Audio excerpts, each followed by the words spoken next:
In an old house in Paris that was covered with vines, the Norman forest trying in vain to reclaim its ancestral land, lived 12 little girls in 2 straight lines. In 2 straight lines they broke their bread, and brushed their teeth, and went to bed. Their discipline was impeccable.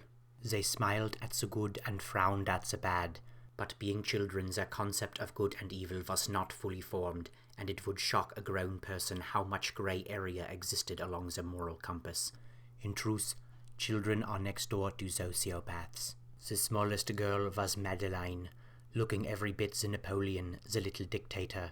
She is introduced in her underwear, as a nod to French sensibilities.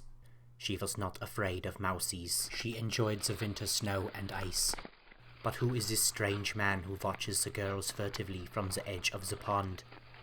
We shall never know. To the tiger in the zoo, Madeline just said pooh pooh, smug in her knowledge that the tiger, already caged and broken, was no threat. The tiger dreams only of death. The matriarch, Miss Clavel, a grown woman, had suppressed her own flowering youth and its attendant desires to become a nun, to live only in service of these girls. They did not know about the sacrifice Clavel had made of her own life for them, and why would they? They are just children, and selfish by nature. One night, little Madeline cried in bed.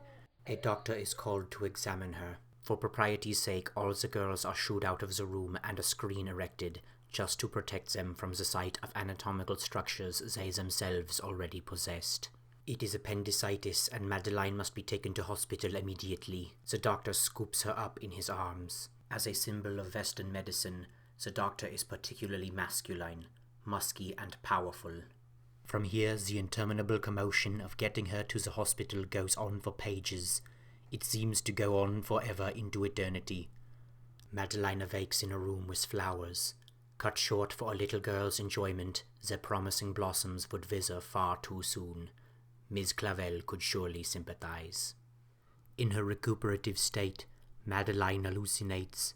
Visions of a rabbit, a freer spirit, one not asked to walk and brush in lines, one whose sexuality was a fact of nature, not a curse to be bundled up and hidden. These dreams are full of portent. The girls go to visit Madeline. Outside of the school, the wide world and its mysteries beckons them. The alien presence of men is all around.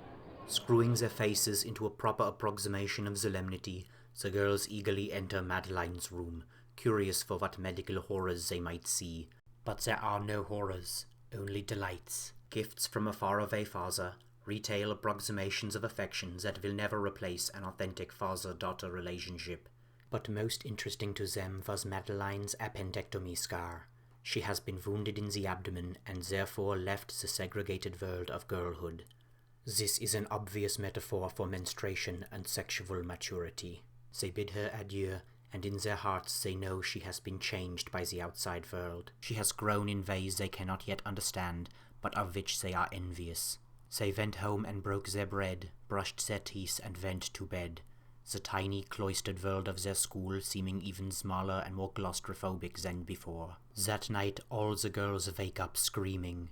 Clavel painstakingly covers up all of her adult femininity before daring to check on the girls. "Please, children, what is troubling you?" The little girls cried, "Boo-hoo, we want our appendix out too." Although they cannot grasp it yet, what they really long for is to grow up. Ignoring their pleas, Miss Clavel happily shuts them in, delaying the inevitable for another day. But what will she do when Madeline returns changed by the world? And how will Madeline readjust to the oppression of the school?